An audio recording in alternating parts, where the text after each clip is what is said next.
Welcome to part 2 on the presentation on level 1 exponent rules. So let's start off by reviewing the rules we've learned already. If I had 2 to the 10th times 2 to the 5th, we learned that since we're multiplying exponents with the same base, we can add the exponents, so this equals 2 to the 15th.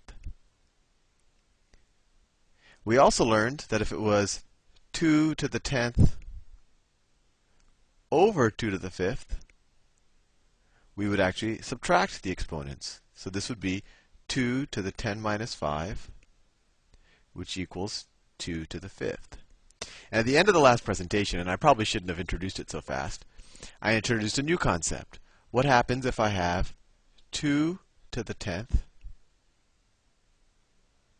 to the 5th power?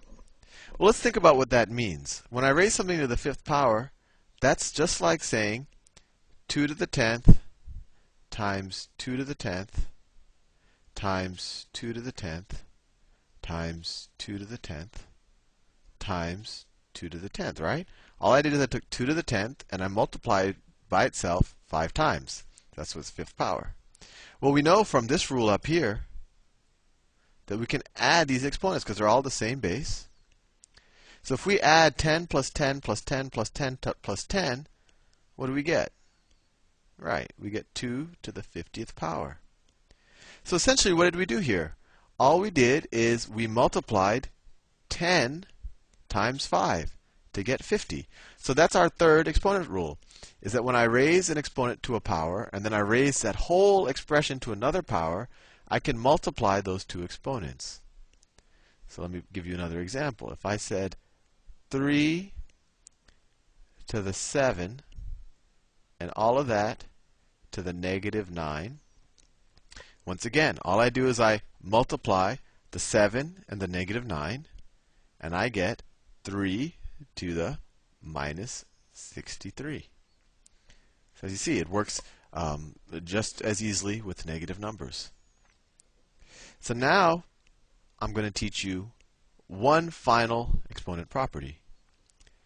If I have, let's say I have 2 times, say 9, and I raise that whole thing to the 100th power, it turns out that this is equal to 2 to the 100th power times 9 to the 100th power.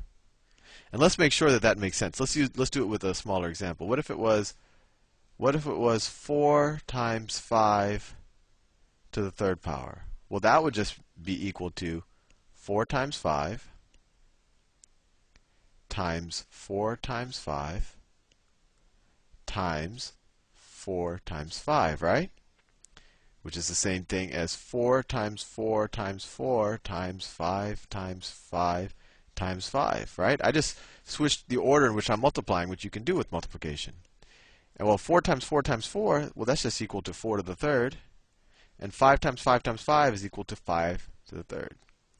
Hope that gives you a good intuition of why this property here is true. And actually, when I had first learned exponent rules, I would always forget the rules, and I would always do this proof myself, or the other proofs. And a proof is just an explanation of why the rule works, just to make sure that I was doing it right. So given everything that we've learned now, let me review all of the rules again. If I have 2 to the 7th times 2 to the 3rd, well, then I can add the exponents. 2 to the 10th.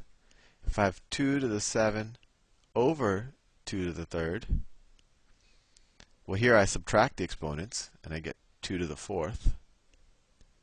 If I have 2 to the 7th to the 3rd power, well, here I multiply the exponents. That gives you 2 to the 21.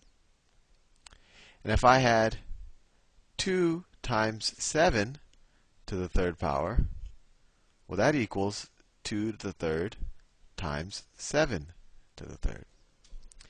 Now let's use all of these rules we've learned to actually try to do some, what I would call them, composite problems that involve you using multiple rules at the same time.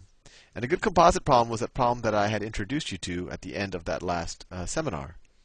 So if I said, let's say I have 3 squared times 9 to the 8th power, and all of that I'm going to raise to the negative 2 power. So what can I do here?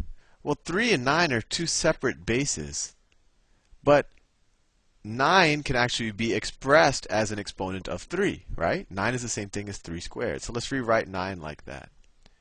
Say that's equivalent to 3 squared times 9 is the same thing as 3 squared to the 8th power, and then all of that to the negative 2 power, right? All it is, I replace 9 with 3 squared because we know 3 times 3 is 9. Well, now we can use the multiplication rule on this to simplify it. So this is equal to 3 squared times 3 to the 2 times 8, which is 16. And all of that to the negative 2. Now we can use the first rule. We have the same base, so we can add the exponents, and we're multiplying them. So that equals 3 to the 18th power, right? 2 plus 16, and all of that to the negative 2. And now we're almost done. We can once again use this multiplication rule, and we could say 3, this is equal to 3 to the 18 times negative 2. So that's 3 to the minus 36. So this problem might have seemed pretty daunting at first, but there aren't that many rules, and all you have to do is keep seeing, oh wow, that little part of the problem I can simplify it, and then you simplify it, and you'll see that you can keep using rules until you get to a much simpler answer. And actually, the level 1 problems don't even involve problems this difficult. This will be more on the exponent rules level 2. But I think at this point you're ready to try the problems. I'm kind of divided whether I want you to memorize the rules, because I think it's better to almost forget the rules and have to prove it to yourself over and over again to the point that you remember the rules. Because if you just memorize the rules later on in life, when you haven't done it for a couple of years, you might kind of forget the rules, and then you won't know how to get back to the rules. But it's up to you. I just hope you do understand why these rules work. And as long as you practice and you pay attention to the signs, you should have no problems with the level 1 exercises. Have fun.